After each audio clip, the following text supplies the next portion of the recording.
Eto na mga boss ang sniper type para sa Wave 125, 1922 ang sukat nito.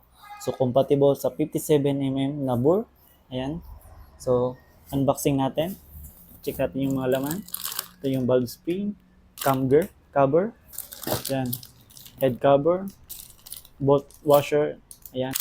Valve seal, retainer nandito na rin. Boss. So may mga nuts, camshaft, racing camshaft.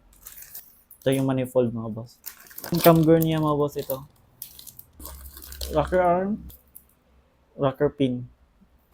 So, ito naman yung head niya. Unwrap lang natin. Yan. Sniper type, head. So, ang internal dapat nito mga boss is pang sniper lang. So, once na masiraan kayo, ipapalit nyo lang is sniper 150 na internal. So, mas madali lang mahanap yung mga pyesa nito once na masira. So, ayan. Itong 1922 na mga valve. Yan. So, ito naman yung head. So, chrome na to mga boss. Tapos, naka-ceramic coated. Yan o.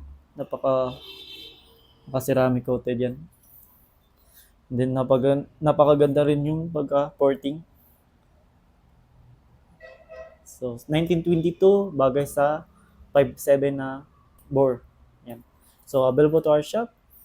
So, interesado nito, message lang po.